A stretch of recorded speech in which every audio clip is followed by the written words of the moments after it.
Hi, Marilyn here, and I'm back with Saturday Sampler, month 1, and we're in block 2, Curtsy, on page 2 for all of the piecing. So first we're going to be doing a bunch of half square triangles, and we already talked with how to make them in the last block. So you're going to be doing half square triangles A, and we're going to be making 8 of those, and you're going to be taking fabrics 4 and 5, 4 each, and you're going to be yielding 8 of those. So this is what they look like, the little green and blue pretty fabrics. And you're going to be cutting them down to 2.5 inches.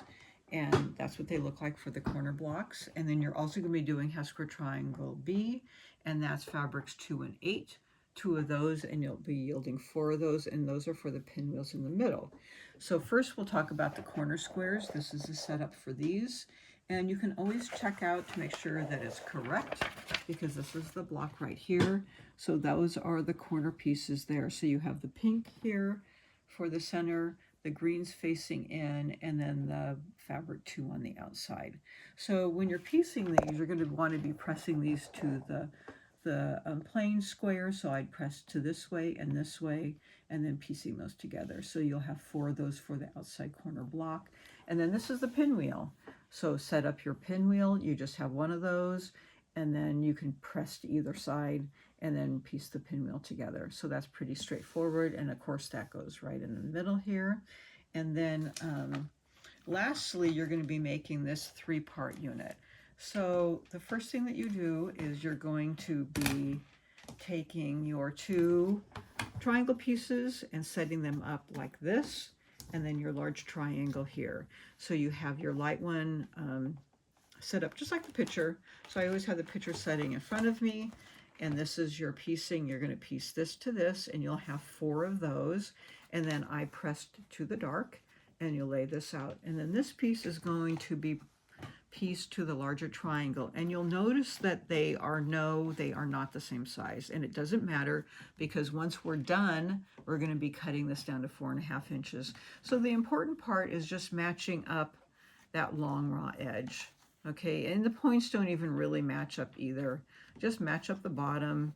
I just kind of put the point in the middle and match it up, and then just piece along that raw edge. Don't be too crazy about it, because we're going to cut it down. Okay, so just sew along the edge, and then when you're ready, when you get it all sewn, you're going to be pressing it out. I have one, just these 2 done just like that. They aren't cut down yet. So here this is sewn, and then you'll press it out. Okay, that's what it looks like, and you'll be making 4 of those. So now it's time to cut it down, and I use the Tucker trimmer, which is another Studio 180 block ruler. You don't have to have the ruler to cut it down. I'll show you how it works. You can use a square ruler, but you need some kind of square ruler. Your regular 6.5 by 12 ruler or 18-inch ruler will not work for this. Okay, you need some kind of square ruler. If you're gonna use a square ruler, you can't just take here, for instance, and say, I'm going to cut this down at 4.5 inches and cut it down, because what's going to happen? It's going to be lopsided. You have to cut from the center out. So if you're going to use a square ruler, you have to put 2.25 in the middle and cut out from the middle at 2.25 at 4.5 inches. You have to mark your ruler. Okay, and it's not difficult to do, but you have to remember to do that with your square ruler. With the Tucker trimmer, it's made to do that. So this is just how the Tucker trimmer works. The Tucker trimmer has whole sizes at the full circle and half sizes at the half circle. So I'm going to use obviously the half circle for 4.5 inches. I lay it down, and the really nice thing about this is that it measures from both sides, because it's meant to do this. It has a line up the middle and a line here. So it's meant for hourglasses and these half-hour glasses, which this is what this is. And so I'm going to line this up here. Let me get a little bit better on that line. And there's my 4.5 inch right here. It's here and here. So I'll cut this down on my first cut. and then I'll turn it around. And then my second cut is at the 4.5 inch mark. Let me pick this up. And then I can cross-check it by doing the line here and down there again to make sure that it's correct. And it looks good. So I'll cross-cut it here and cross-cut it there. And you would do the same with your square ruler, but that center mark would be at your 2 1/4 inch in the middle of your ruler. It would be marked right there in the middle.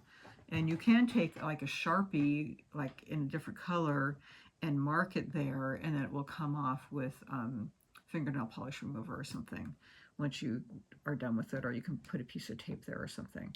Okay, and that's your 4.5 inch, and you would have 4 of those marked like that. And then this goes with, so if I'm looking at this here and looking at my picture, this goes here, and that's that. Put it over here by this one. Well, yeah, I can put it up here.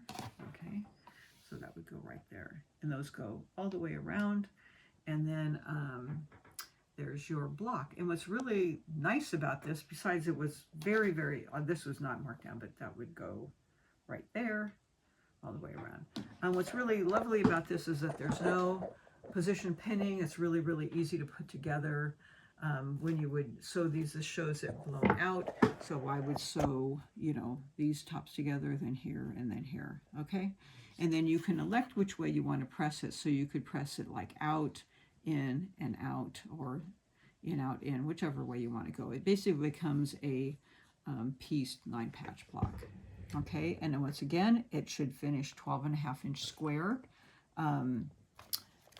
Raw edge, and the block is, let me lift this up for you, but here's the block right here. So this is a block here, but there's no difficult piecing putting this together. So you have one with a lot of piecing and matching and one without. Okay, so there's month 1. We are on our way in January, so Happy New Year. Thank you very, very much for joining us. And I hope that you enjoy your first launch into beautiful quilt Mayfair, and we'll look forward to seeing you next month. Thanks.